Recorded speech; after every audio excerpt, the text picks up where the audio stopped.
আজকের ভিডিওতে আমরা জানবো, দেখেন আমরা কিন্তু পৃথিবীর গায়ে বাস করি, পৃথিবী কিন্তু অনবরত ঘুরে চলেছে, কিন্তু পৃথিবীর গায়ে বাস করা সত্ত্বেও পৃথিবীর যে আমরা অরবিটে বসবাস করি, পৃথিবী যে 1680 কিলোমিটার গতিতে ঘুরে চলেছে, তার সত্ত্বেও কিন্তু পৃথিবী থেকে আমরা ছিটকে পড়ে যায় না।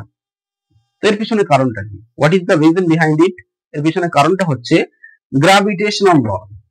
গ্রাভিটেশনাল ল, যেটাকে আমরা বাংলায় বলি মাধ্যাকর্ষণ শক্তি।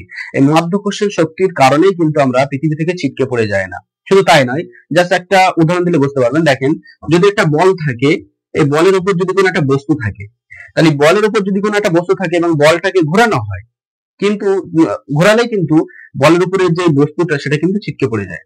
কিন্তু পৃথিবীও তো একটা বলের আকৃতির নেয়, বা সাধারণত আমরা বলি কমলা লেবুর আকৃতির নেয়। তো সেটা তো সার্কেলই। তো সার্কেলের উপর কোনো যদি জিনিস রাখা হয় এবং সেটাকে যদি ঘোরানো হয়, তাহলে অবশ্যই কিন্তু সেই জিনিসটা বা সেই বস্তুটা কিন্তু পড়ে যায়। বাট পৃথিবীর উপরিভাগে থাকা সত্ত্বেও আমরা এতটা জনবসতি, এতটা ঘর বাড়ি, গাছপালা ইত্যাদি নিয়ে আমাদের এই পরিবেশ, সেই পরিবেশে থাকার পরেও আমরা কিন্তু পৃথিবী থেকে ছিটকে পড়ে যাই না।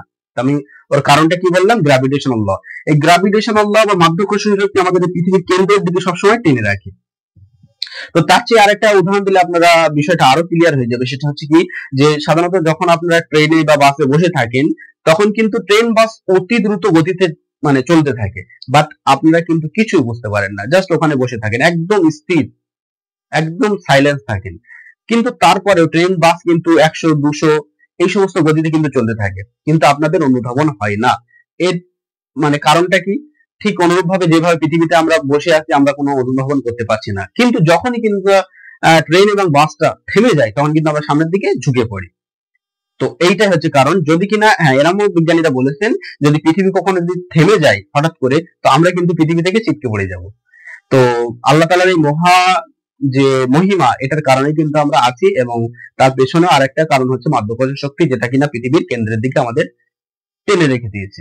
তো আশা করা যায় আপনারা এই ভিডিওর মাধ্যমে সামান্য কিছু হলেও নলেজ পেয়েছেন। তো আজকের ভিডিও এতটুকুই।